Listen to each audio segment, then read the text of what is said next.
Hello guys, today I'll be showing you how you can inspect analog signals using Arduino by sampling values directly from the circuit. We'll go through the process design and then finish off with the physical demo. Before anything else, here's the usual disclaimer. The circuit has limitations, especially on the maximum frequency. It's not a replacement for your oscilloscope, at least not yet. To measure the voltage drop between two nodes, for example this and this, you can do it in two ways. Number one, you can connect them directly to the Arduino and calculate the difference between their readings. And this has one major drawback, that is, it uses two analog pins for a single measurement.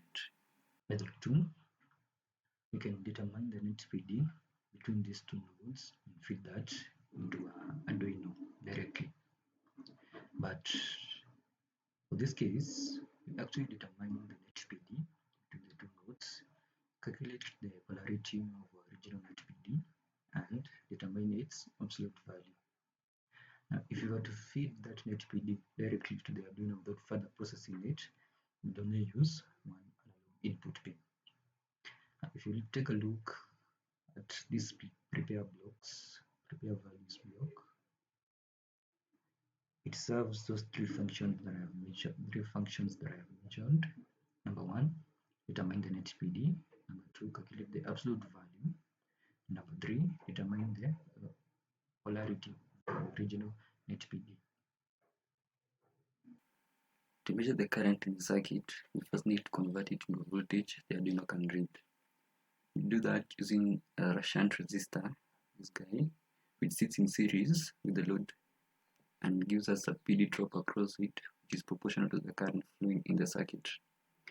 We call that PD V shunt, and you can sense V shunt using any of the methods we had discussed earlier and apply Ohm's law directly to determine the current in the circuit. Now let's talk about the idea of applying Ohm's law and why it becomes a problem in this setup. The ADC on the Arduino has a resolution of around 4.9 millivolts. Now what that means is that the minimum V drop across the shunt resistor must be 4.9 millivolts, or should be an integer multiple of 4.9 millivolts for positive detection.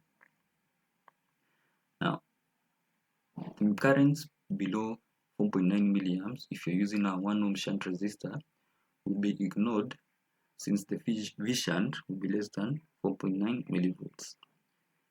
That's one problem. The second problem is currents which produce V shunt, which is an integer multiple of 4.9, will be ignored, meaning that the current measured or the current which has been calculated to be in the circuit would stay at the same value until the current which is in the circuit produces a V shunt, which is an integer multiple of 4.9 millivolts. The other method is to subject V shunt to a gain, and instead of subjecting V shunt to a single fixed gain, you can supply V shunt to 4 different gain channels and get the same signal but scaled differently. Here we have the 4 different gain channels. Each one of them has a different gain. So at each output, we have the same signal but scaled differently.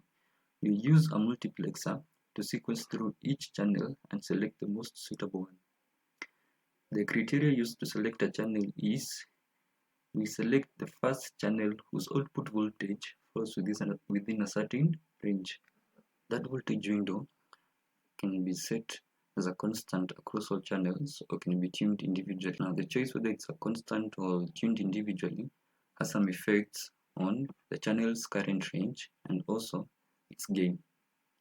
Now the channel's current range refers to the difference between the maximum and the minimum current that channel can be able to measure. And just to give you a glimpse of where I'm getting this from, the channel range is proportional to the output voltage swing of that channel and inversely proportional to its gain. If you consider very small currents, gain would need to be very high, hence the channel range will reduce. And trying to increase the output voltage swing will not have much of an effect since the channel range the channel gain scales quite fast. So what you end up doing is you define the base channel range for the first channel, which is usually very low, and as the number of channels increase, you scale it up geometrically. And to give you a glimpse of what that looks like, we have 4 channels, yeah, with the first measuring a minimum current of 250 microamps, and the base range given by this base range, the minimum range which is measured by the first channel is 2.25 milliamps. So the first one we have a range of 2.25, but the next we have a geometric scaled version of the first one, which will be 20 minus 2, giving us a total of 18 milliamps. And the next we'll have 160 milliamps minus 60, giving us 144.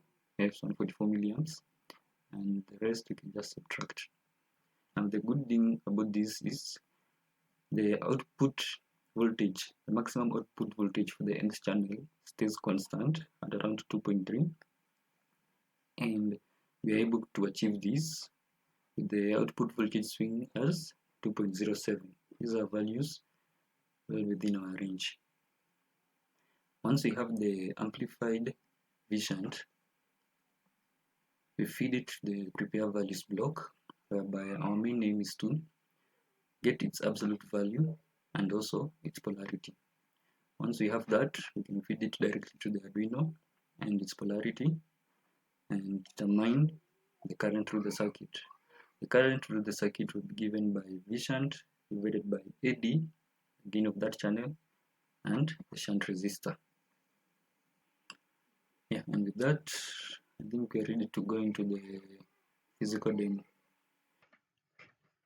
The physical demo is made up of an op-amp, a stable multivibrator, and we'll be inspecting signals at these 3 nodes.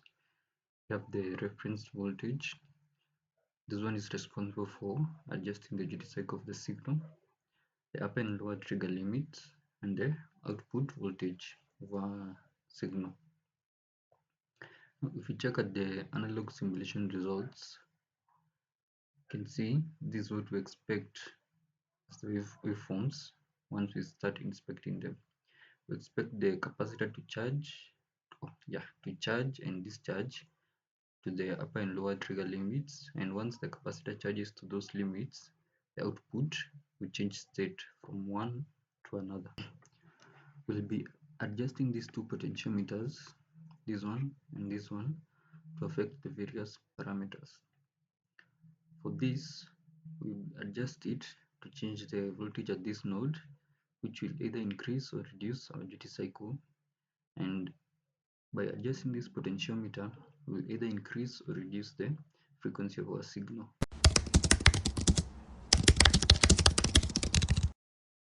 In this setup, we're trying to modify the duty cycle of our signal, and the blue line represents the voltage at the VREF node, with the red as the output voltage of our oscillator.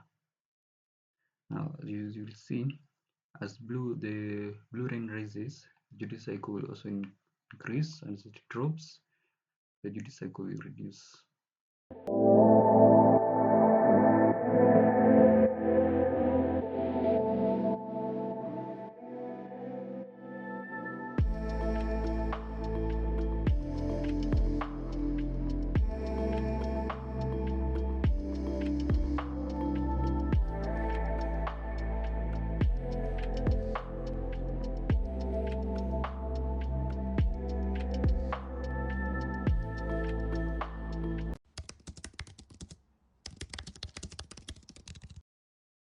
In this setup, we are trying to adjust the frequency of our signal, and another indicator of the frequency will be how fast the blue LED will be blinking, and you should keep an eye on that.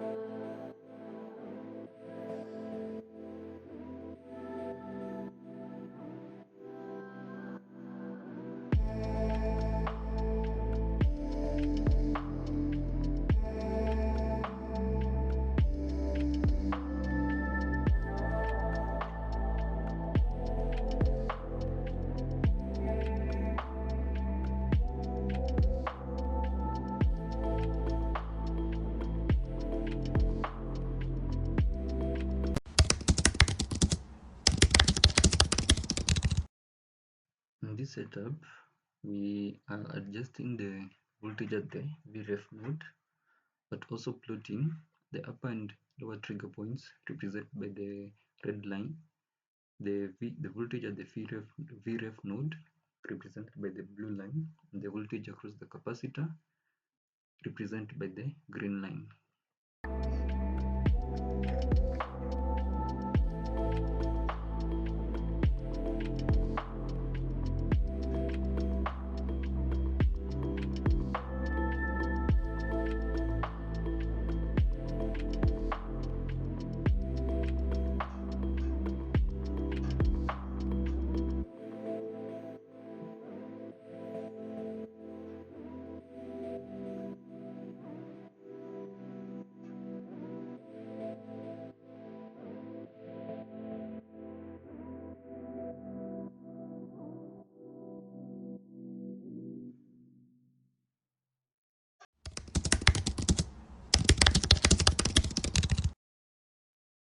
In this setup, we are plotting 4 signals. The red one represents the output voltage. The light blue one represents the voltage across the capacitor.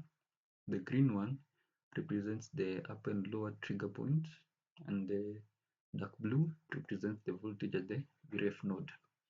We are adjusting the voltage at the VREF node, hence the duty cycle will change.